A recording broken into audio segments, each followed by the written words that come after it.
Thank you so much. Well, it is great to be here, and I wanted to begin by asking you a question. So that is this: is slavery only a problem of the past, or is slavery both a problem of the past and the present? Past and present. In fact, approximately 30 million of our fellow human beings are currently enslaved around the world. Human trafficking, modern day slavery. And there's a guy by the name of Zach Hunter who, when he learned of that statistic, was so overwhelmed by it. He was filled with so much sorrow, he realized that he needed to act upon his conviction that this was a great injustice. And so he came up with an idea. He thought to himself, I'm going to raise money to give to organizations that are helping free people from modern day slavery. And so he created a campaign called Loose Change to Loosen Chains. And what he did is he went around to all the different people he knew and he said, okay, if you have change in your back pocket, in your couch cushions, in your purse, in your car, I want you to collect it up, I want you to give it to me, and we're going to give it to organizations that will free people from modern day slavery. And so the first time Zach organized this campaign, he raised $10,000. Word began to spread about who he was, what he was doing, so that he had the opportunity to speak in front of thousands of people at a massive Christian music concert and promote what he was doing. Then word spread to the White House, and he got to visit there. He's since authored a book. He's been featured on CNN as a modern-day hero. But I think what's most significant about Zach Hunter is that when he began his campaign, he was only 12 years old. Only 12 years old. Not only is slavery a problem in our world today, but homelessness is a problem. And homelessness is a particular problem in an environment that's cold, right? It's one thing to not have shelter in California. It's another thing to not have shelter in the cold winters here or where I'm from of Canada. And there's a part of Canada in central Canada called Winnipeg, but we jokingly reference it as Winterpeg because in the winter it can get to 40 below freezing. Even colder, actually. So it's super cold in Winnipeg. And there happened to be a couple people in their car on a very cold day in Winnipeg driving down a street. And one of the people was, her name was Hannah Taylor. And so as they were in their car, they looked out the window and they were driving behind a building. And in the back of the building, it had a large parking lot. And in the parking lot was a large dumpster. You probably have one here for all the garbage for the building's garbage to go to. And this garbage dump was overflowing, or dumpster was overflowing with garbage. And at the top of it was a homeless man going through the garbage, trying to find food. And this day, it was 40 below freezing. And Hannah looked at this, and similar to Zach, who became convicted about the injustice of slavery, Hannah was convicted about the injustice of homelessness. And she thought, how wrong is that this man has no food, that he has no shelter, and I have food, and I have shelter? And so Hannah couldn't get that image out of her mind of that homeless man and his plight and his suffering. And so like Zach, she realized she needed to do something. So she created a campaign called the Ladybug Foundation, where she also began to raise money to help the homeless. She's raised over $1 million. She's spoken to audiences exceeding 15,000 people. She's written a book as well. And when she began her campaign, she was 8 years old. 8 years old when she began the Ladybug Foundation. Not only do we have the problem of slavery, not only do we have the problem of homelessness, but we have the problem of bullying. And we hear about that a lot in our schools, about how wrong it is to pick on someone just because they're different from us. Well, I want us to imagine for a moment someone being bullied, not by their peers, not by their classmates, but by their classmates' parents. That was the reality for a student who went to school here in America in the last century. Her name was Ruby Bridges. Ruby was an African American, and she was going to school at a time where schools had just become desegregated. And so she was in New Orleans, and she was selected to be one of a handful of black students that would go to what had previously been whites-only schools. And so several students were sent to one school, and Ruby Bridges was sent to another school. And a large number of the white parents of the students at that school were outraged that a black kid was going to be going to their white kids' school. And so the first day of school, a crowd of these parents gathered, screaming, swearing, yelling. And in order for Ruby to get into the building, she had to walk through essentially this tunnel of adult bullies who were trying to intimidate her from going into the school building. The day Ruby Bridges walked through that crowd of bullies and into the building, she was 6 years old. When I think of Ruby, or I think of Hannah, or I think of Zach, I think to myself, they're individuals I would describe as a hero or as a role model. And I think Ruby and Hannah and Zach are heroes and role models because they put others ahead of themselves, whether it was an individual or some great cause. I think they're also heroes and role models because they had the power of perspective, realizing that I can't always control a situation in front of me, but I can always control how I respond to that situation. And the third quality that I think Hannah and Zach and Ruby demonstrate in their role as heroes and role models is they did the right thing even though it was hard. It wasn't easy for Ruby to go through that crowd of bullies. It wasn't easy for Hannah and Zach to do what they did. In fact, Zach had struggled with an anxiety disorder.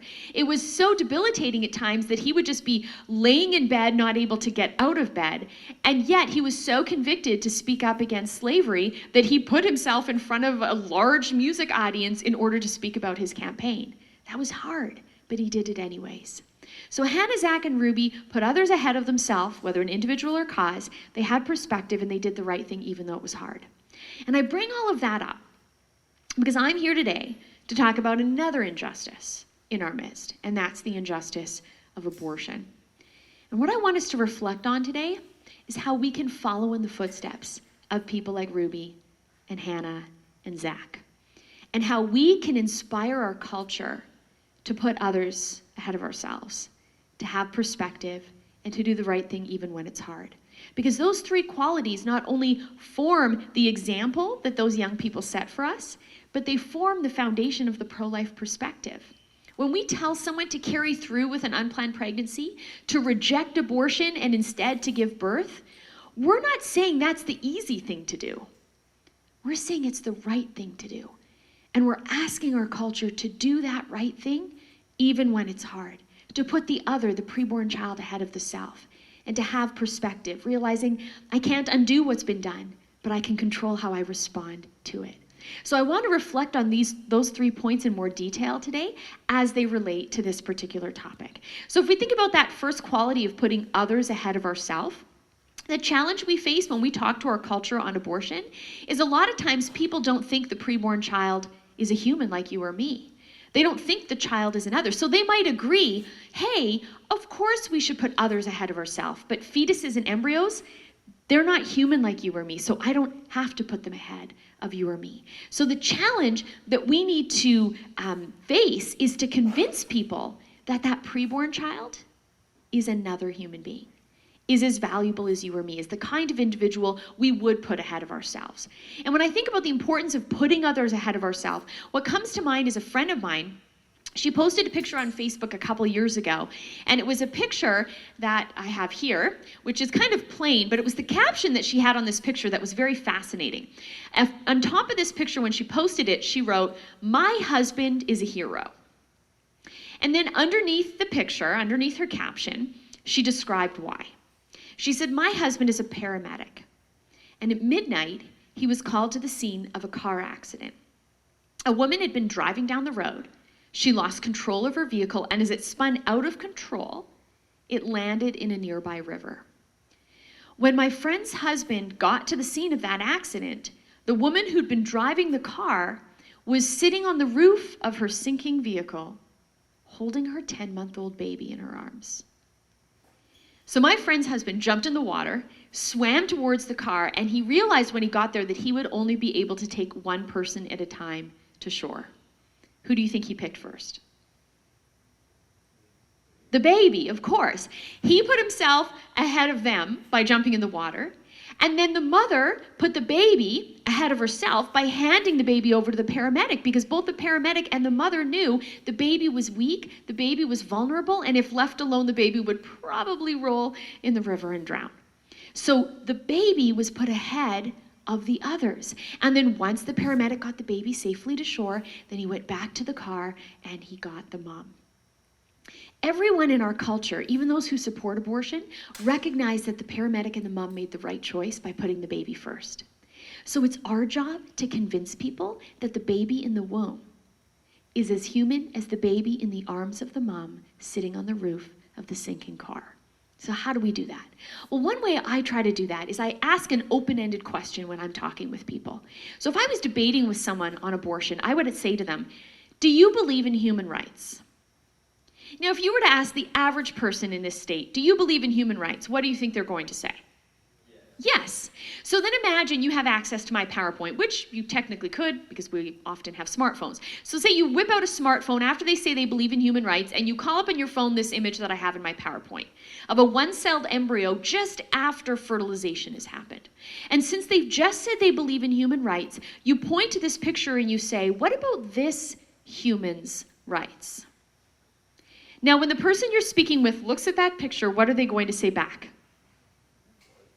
That's not a human. They're going to look at that one-celled embryo and say, that's not a human. So then we ask another question. And the question we ask is this: what are the parents? Is the pregnant woman human? Is her partner human? If yes, wouldn't it follow that that embryo must be human as well? Because two human parents are not going to produce a cat, right?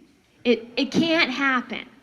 So if we want to know what something is, we simply ask, what are the parents?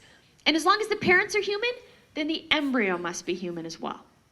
Now, in this imaginary dialogue you're having with a stranger, once they say they believe in human rights, once you've shown that this embryo is human because the parents are, they might come back with, yeah, but that technical human, that's not alive. So then we ask another question. And the question we ask is this: is that embryo growing? Is the one cell growing into two? And are those two cells growing into how many? 4, and then 8, and 16, and doubling every time. And if our answer to the question, is the embryo growing, is yes, then it would follow the embryo's living. And if the answer to our question, are the parents human, is yes, then it would follow the embryo's human. And if we believe in human rights, then this living human should have the same human rights as you or me. Now, at that point, the person we're dialoguing with might say, yeah, but it's just a fetus. Well, that's not a fetus. What word have I been using to reference that? A human, correct. And what type of human, what stage, what word have I been using? Embryo. I've been using the term embryo. But imagine we had a fetus photo. So this is an image of a human fetus in the second trimester of, or actually the end of the first trimester of pregnancy. So imagine we have a fetus photo. They say it's just a fetus. We ask another question. The question we ask is this: what kind of fetus?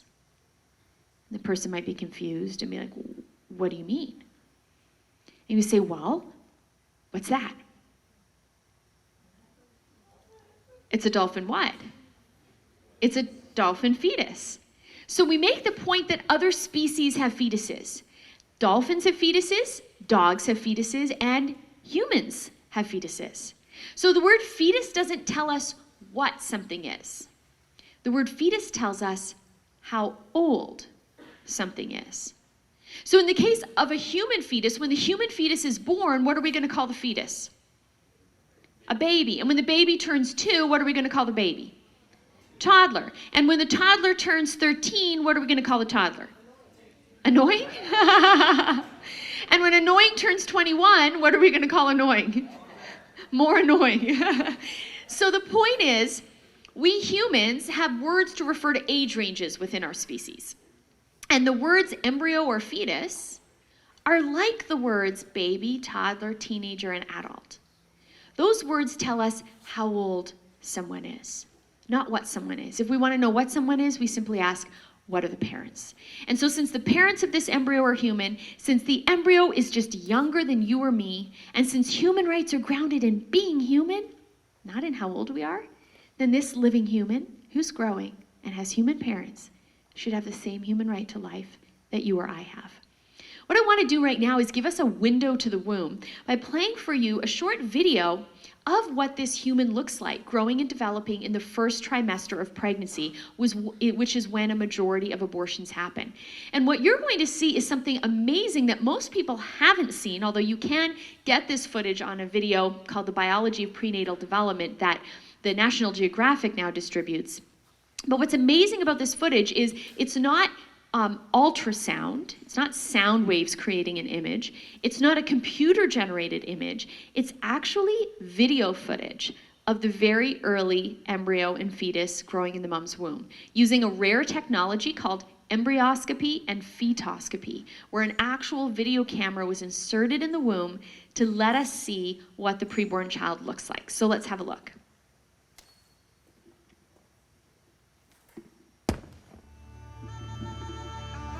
A touch to the mouth area causes the embryo to reflexively withdraw its head. The external ear is beginning to take shape. By 6 weeks, blood cell formation is underway in the liver, where lymphocytes are now present. This type of white blood cell is a key part of the developing immune system.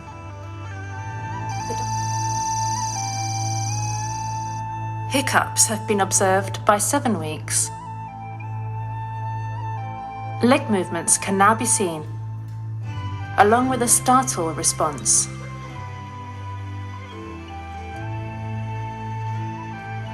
The 4-chambered heart is largely complete. On average, the heart now beats 167 times per minute. Electrical activity of the heart, recorded at 7.5 weeks, reveals a wave pattern similar to the adults. In females, the ovaries are identifiable by 7 weeks. Fingers are separate.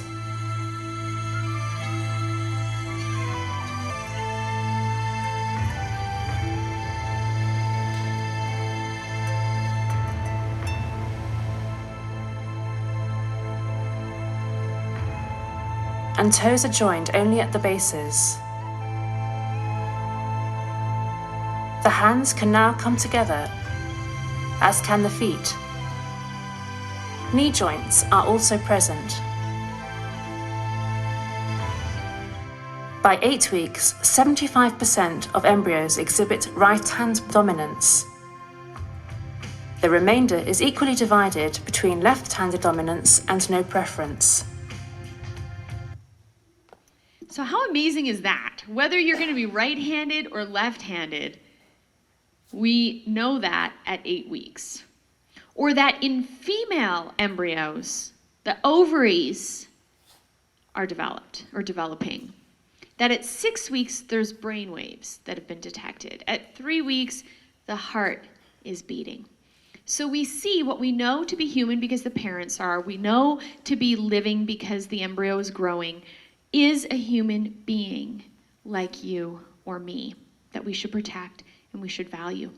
But what sometimes happens in our conversations with people in our culture is people sometimes have a hard time wrapping their mind around the idea that something so small and underdeveloped is equal to you or me.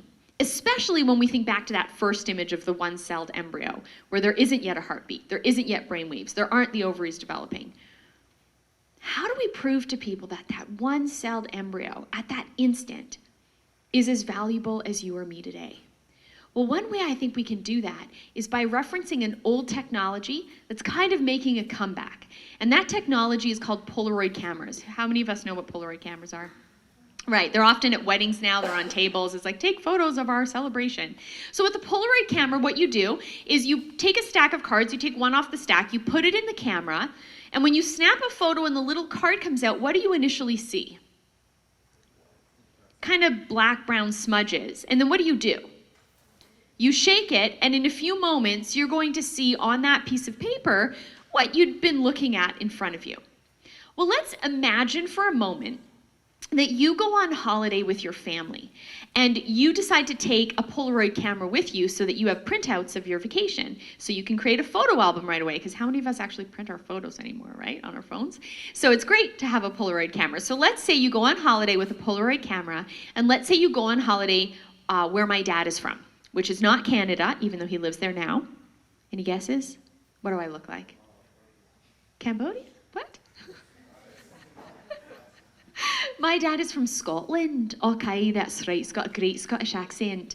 So imagine you go on holiday right to Scotland, and while you're in Scotland, you go to a very, very famous place in Scotland, right? It's called Loch Ness. Now, who can tell me what's in Loch Ness? The monster, Nessie, right? So let's imagine you take your Polaroid camera on your tour of Loch Ness because you're hoping to see the Loch Ness monster. So it's been a couple hours, you're on this boat tour, you've seen great scenery, but you've not seen Nessie. But let's imagine that a couple more hours into your tour, you look over your shoulder and you see Nessie. All the humps and bumps are sticking out of the water, so you excitedly grab your Polaroid camera. You point it in the direction of the Loch Ness monster. You snap a photo and the little card comes out. Now, just as the card comes out and you're holding it in your hand, Nessie goes underwater. Will you be upset that she's disappeared? Yes? What will make you feel a little more at ease? You're holding the picture, right? And you're thinking, this isn't just something from my photo album. This is like gold, because I will sell this to newspapers and magazines, and I'll be able to prove to people that what they thought was a myth is actually real. And so you're thinking about how much money you're going to make off of this picture, and so you start to shake it. So let's imagine on this boat tour is another tourist who has never seen Polaroid cameras before. They don't know how the technology works. So they excitedly grab the card from you to have a look at the picture.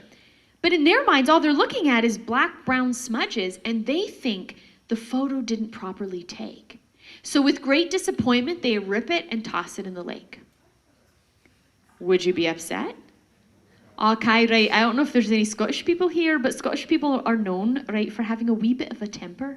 Right, so my Scottish temper, it would come out. Now imagine if you got angry at the person for destroying the photo, and they looked at you like you're crazy, and they say, yeah, it was just black-brown smudges. What do you care so much about black-brown smudges? And you'd likely reply, it wasn't just black-brown smudges. Everything about the image of the Loch Ness monster was captured in an instant. It just needed time to develop. And so the same can be said about who each one of us is here today. We were captured in the instant of fertilization, the instant of sperm egg fusion. We just needed time to develop. And human rights aren't grounded in how developed we are. They're grounded in what we are. And since at that moment, we are individual human beings at fertilization, then our human rights begin when we begin. Now, what I find sometimes happens when I'm talking to people about abortion is it's not just a question of, is the embryo human? But sometimes there's a question of, is the embryo a person? And people in our culture will try to say, even if technically you're of the species Homo sapiens, maybe you're not a person. And if someone were to say the embryo is not a person, then I would ask a question. What is a person? And if you were to ask an individual how they would define a person, they might say, well, a person is someone who can think, someone who can talk, someone who can feel pain. So then I would ask another question.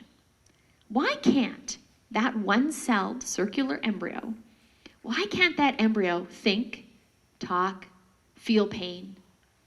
And the answer is, at that point, the embryo hasn't developed the brain that's necessary to think and talk and feel pain. So then I'd ask another question. Why isn't the embryo developed a brain yet? Well, the embryo hasn't developed the brain because the embryo hasn't had time. And time is reflected in our age. The embryo can't think or reason or feel pain at fertilization because of how old she is. And should personhood be defined by what we are or by how old we are? When personhood is not defined by what we are, but instead is defined by something like our age or some other criteria, then human rights violations happen. And I'm going to play for us another short video that addresses this concept of personhood and the danger that arises when we say some humans aren't persons. So let's take a look.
Just after the Second World War in the late 1940s, the United Nations came together and created a document called the Universal Declaration of Human Rights. And this document was in response to the horrors of the Holocaust, where, as we saw referenced, some humans were denied their personhood status because of some irrelevant feature like ethnicity or religion.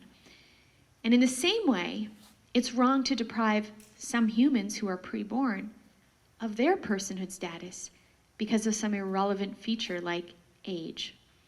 So when the Universal Declaration of Human Rights was created, it explicitly said all members of the human family have the right to life. And then in Article 6, it says everyone has a right to recognition everywhere as a person before the law. Well, who's everyone? Defined earlier in the document as all members of the human family. So this document is clearly saying if you're a member of the human family, you're automatically a person. So since we know preborn children scientifically are members of the human family, it follows that according to Article 6 of that declaration, that they're persons too. So if we think about that first quality of heroes and role models like Hannah, Zach, and Ruby, which was what? What was that first quality? Who remembers? Put others ahead of yourself. Now that we know the human embryo and fetus is an other, like you or me, we realize we need to put them ahead of ourselves. It doesn't mean we don't care about ourselves. The mom was still rescued who was on top of the sinking car. But it's that she put the baby first. And so we absolutely care for the mom, but we want to inspire her to put the other first, the preborn child. The second quality I mentioned that these heroes and role models have was that they have what? Who remembers? They put others ahead of themselves, and they have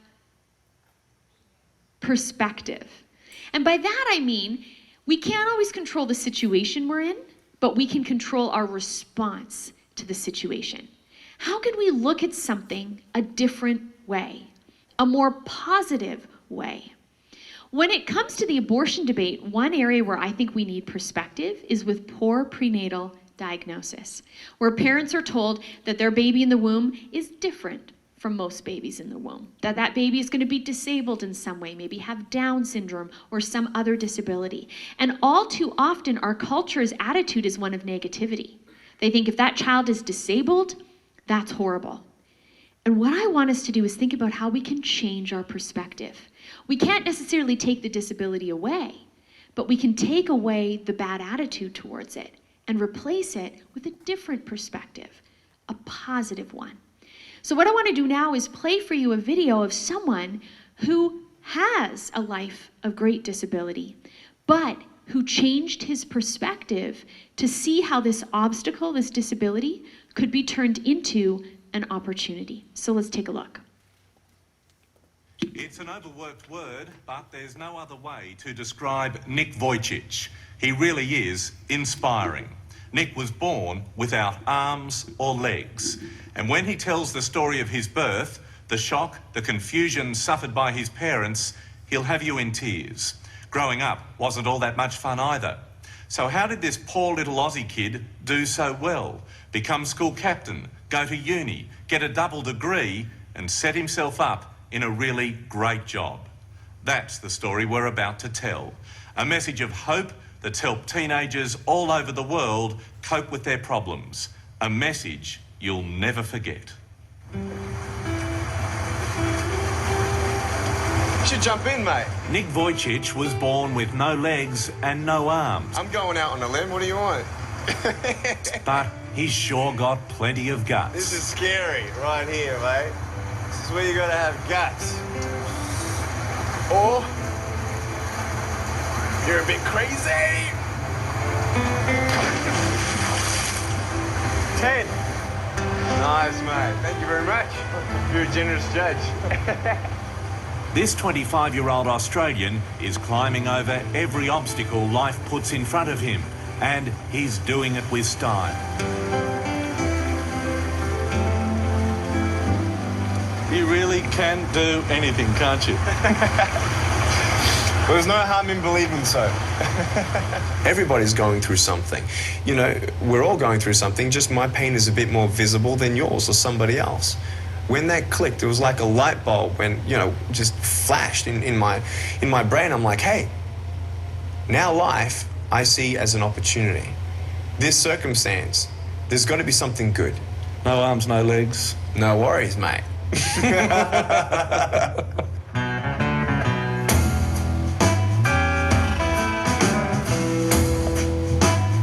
So do you see yourself as a disabled person? I know I have no arms, no legs, but the definition of disability is something stopping you from being able to do something. In my life, there's hardly anything I've found that I can't do. Even golf.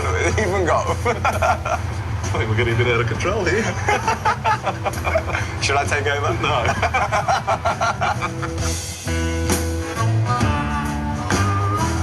There you go. Nick is an inspiration with a phenomenal passion for life that's intoxicating for everyone who meets him. Nice. Give me 5, man. I feel like I'm enjoying life and my life more than the average person out there. That I'm achieving more things than the average 25-year-old. It's great. I'm fulfilling my dreams, man.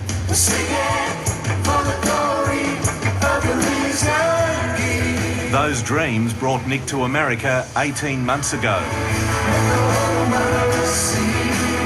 In a short time, he's become a smash hit as a preacher and motivational speaker.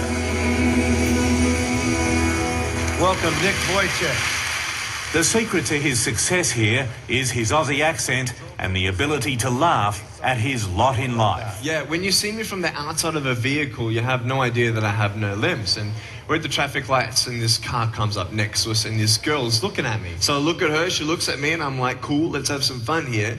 I grab the seatbelt in my mouth and I loosen it like this. And then in the car seat, I just did this.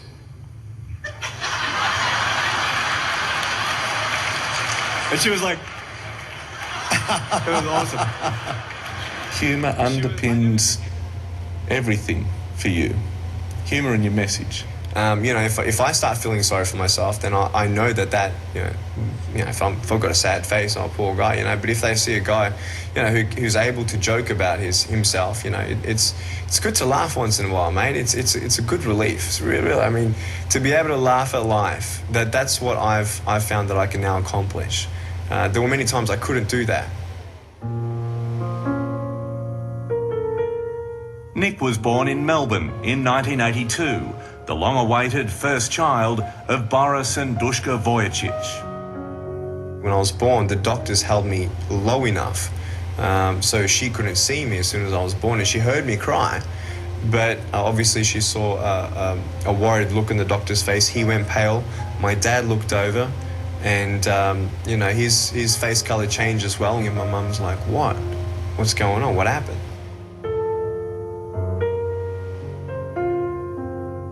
It's a question that's never been answered. Nick's birth confounded the doctors then and still does. So this was never detected on ultrasounds? Correct. Your mum medication while she was pregnant with you? No medication. Wasn't thalidomide. That was a decade before I was born.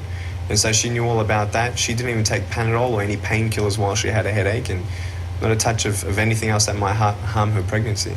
It took a while for your parents to accept their baby boy like you are. Yes. I mean, I couldn't imagine the shock, the grief, the natural feelings of guilt, anger, confusion. It sounds like a period of mourning almost for them. It was. When you were born. For about 4 months. It was hard. When I was born, my mum didn't even get flowers from anybody. You get a firstborn son, no one sent any flowers. Yeah.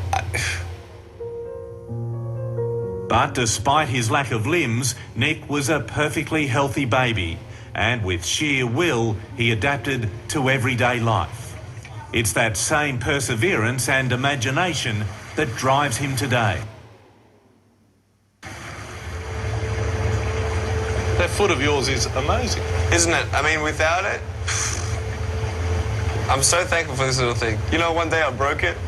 Really? I sprained it. I didn't break it, but I was playing soccer one day. I sprained my foot. I couldn't walk in it for 3 weeks. Talk about feeling disabled. And I suppose having that foot also at least gives you something I take for granted, is a sense of touch and feel. This is true. It's true. Because I think because I have less body surface, my skin is more sensitive than other people's. And it definitely gives me that sense of touch as well, for sure. It's quite funny having half the blood volume in my body. Everything hits me twice as hard as well. So if it's sugar, caffeine, or alcohol, it hits me twice as hard. So. Whiling away some time on the water gives Nick a sense of control and independence. You good? Very good. Very impressive. Look at that. That is perfect. Well done. That's all right, eh? Yep. Be able to drive a Manly ferry soon. It's something he's always craved. As a teenager, he was determined to do things his way to lighten the burden on his parents. These days, his life is so busy, he's had to employ a full-time carer to speed up the process. Yeah, that's good. Thank you very much. But he doesn't need anyone to help him with his emails. Do you pray for arms and legs? Every now and then I do.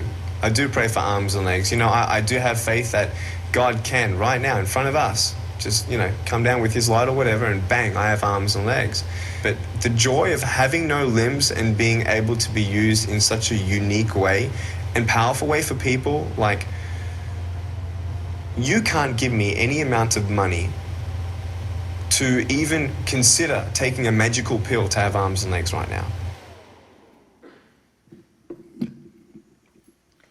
You can't give me any amount of money to consider taking a magical pill to give me arms and legs right now. Nick couldn't always say that. When he was in elementary school, he was bullied and taunted and made fun of so much that one night, while laying in the family bathtub, he thought about rolling over and drowning himself in an act of suicide. Because his perspective was all about what he'd never be able to do.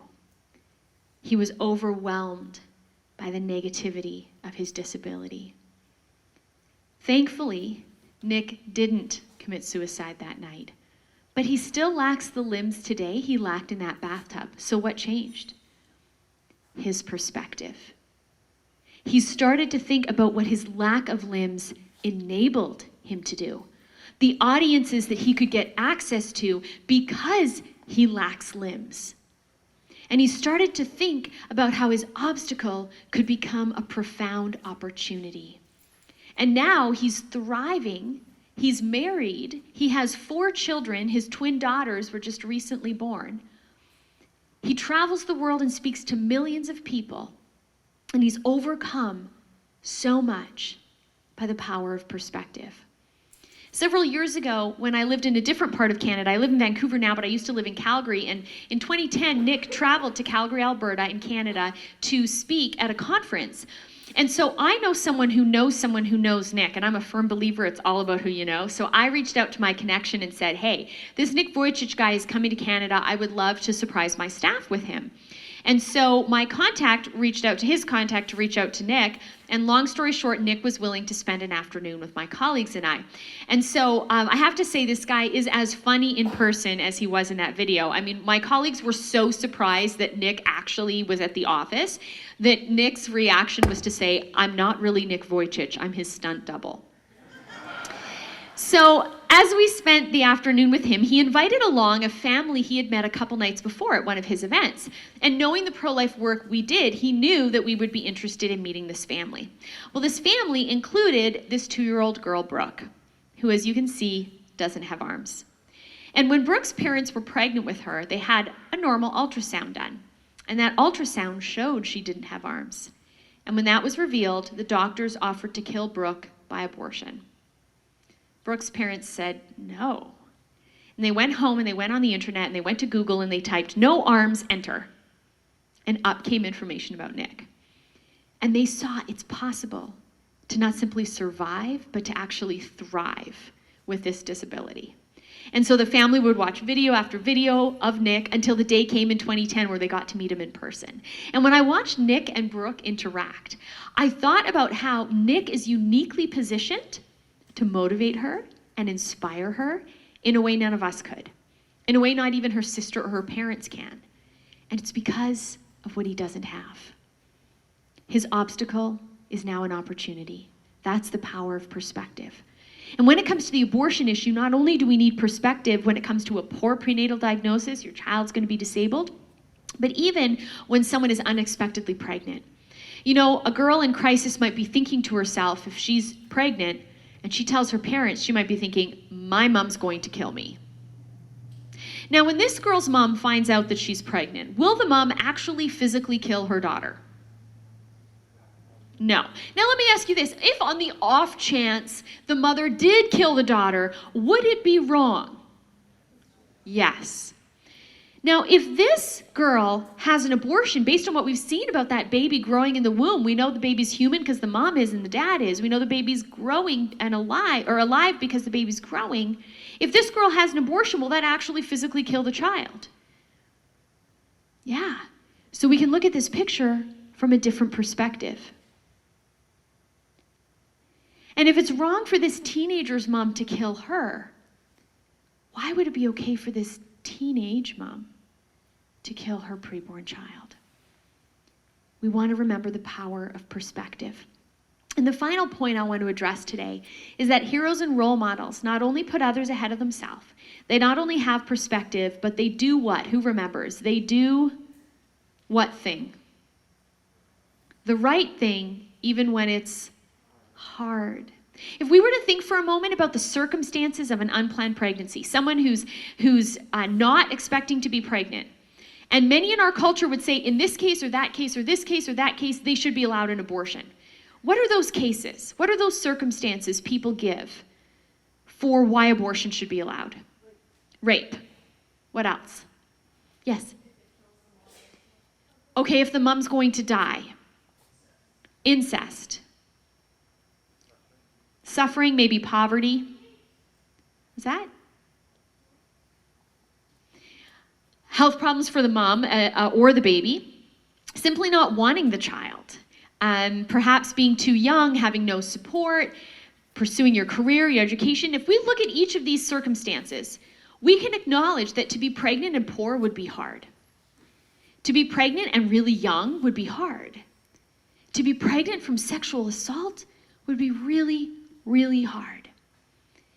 What I want us to think about for a moment is these circumstances, not where someone's pregnant, but where someone already is caring for a child. Would it be easy or hard to take care of this born child and be in poverty? Easy or hard? Hard. Would it be easy or hard to care for this born child and be 14? Hard. Would it be easy or hard to care for this born child knowing every day you looked in her little face that you were reminded her dad was a rapist? Easy or hard? Hard. Would we ever allow anyone to end the life of this born child because the circumstances for the mother are hard? We would say no. We would say we need to do the right thing even when it's hard. And so that should be our attitude here for the preborn child, where we say it is going to be hard. It's not easy. We need to do the right thing even when that's the case. So I want to tell you a few stories of people I know who have done the right thing even when it's hard. And one story that comes to mind is my friend Leanna.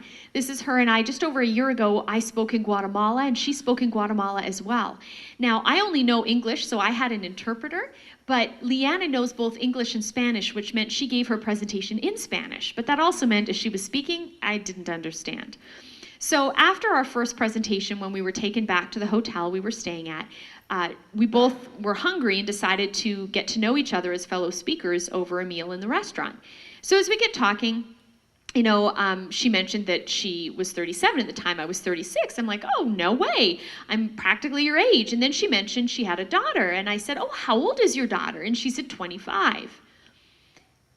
And I did the math, and I thought, wait a minute, 25 years ago, I was 11, which means you were 12.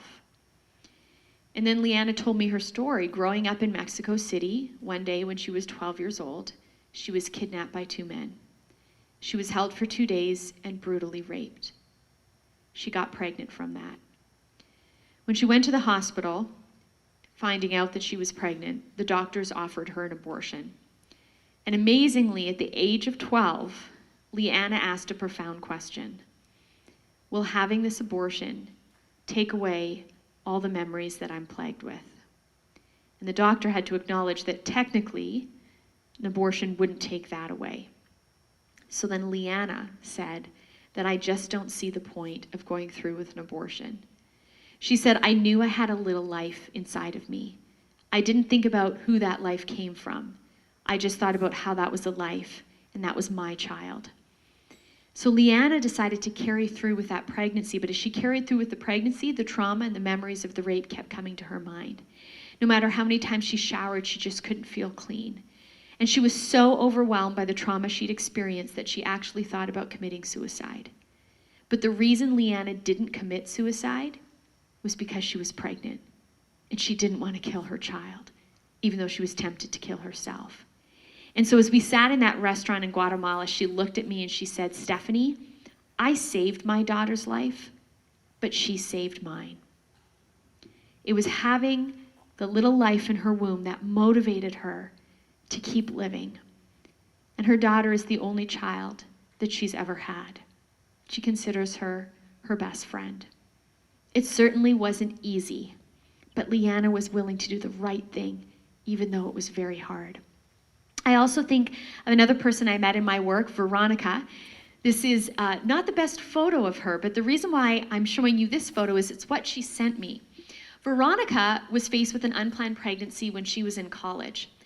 And when she told her boyfriend, he told her to have an abortion. And when she told several of her friends who had had abortions, they told her to have an abortion. And so as much as she was afraid to let her parents know she was pregnant, Veronica called them up and told them. And her parents said, "Come back home. We welcome you back home. We will help you through this pregnancy." So Veronica carried through with the pregnancy and gave birth to her daughter, Amelia. And she sent me this photo, she said, because a short while after she'd given birth, Amelia became very, very sick. And one night, she decided to hold Amelia instead of letting her sleep in her crib. And as she was holding her, Amelia fell asleep and she slept the whole night on her mother's chest. And Veronica said, "I kept holding her until she got better." And what I realized is that that's what we do as mothers. We put the child ahead of ourselves. And in loving the child, we learn to love ourselves. And Veronica has talked to me about how Amelia has become her motivation to pursue her education and to get a good career. And she said, if I never got pregnant, I'd probably still be working at a sleazy bar. But it was because she had Amelia that she's motivated to dream big and pursue those dreams. She recently sent me a photo and she replicated it to let me know that I can tell people that she and Amelia are doing really well. The last story I want to tell you about is my friend Debbie. And Debbie's story is different from Veronica's and Leanna's in that when Debbie was faced with an unplanned pregnancy, sadly she had an abortion. Debbie realizes she can't bring her baby back. She's repented to God and experienced his forgiveness. And not only that, but she's experienced God's transformative power. She knows that God can bring good even from the sinful choice that she made. And so she became convicted after finding healing that if she told her story to other people, that God could use her as a mighty instrument to spare other children the death her child faced, and to spare other women the suffering that she faced. And so Debbie does something really hard. She stands up in front of audiences this size and larger, and she tells her worst, most embarrassing sin. Can you imagine getting up in front of the school today and letting everyone know your worst sin? That's what Debbie does. And she's willing to do that as hard as it is, because she knows in telling her story, maybe someone will be convicted to learn from her rather than live out the same mistake. And sure enough, when Debbie was at a high school and she told her story of regretting abortion, there was a guy in the audience who had a friend who was on a bus to an abortion clinic. And so at the end of the talk, he texted his friend, "There's a woman here who regrets her abortion." And this girl's on the bus and she texts back, "Why?" And so they start having this texting exchange, and then he tells the teacher who brings in Debbie, and the teacher and Debbie and this boy are now strategizing about what to say to this girl. And then they ask him to ask her, would she be willing to meet with Debbie before she considers going ahead with this abortion? As it should happen, she missed her connecting bus. So she was at the bus stop by herself, and she said, "Okay, I'm willing to meet with her." And Debbie said, "I just ask for 1 hour of your time." And so when Debbie met with the girl, she tried to understand why the girl wanted an abortion. And the girl said she felt she had no support. And Debbie said, "I'll support you. Your teacher will support you. And your friend here will support you." And then Debbie told her story and how she wishes with everything that her own child was still in her life. That day, the girl decided to not go to the abortion clinic. The next day, she decided to go to the doctor, where she heard her baby's heartbeat for the first time. And several months later, that teenage mom gave birth to this baby girl. And that baby is alive today because Debbie was willing to do the right thing even though it was hard, and share a really difficult story in order to save lives.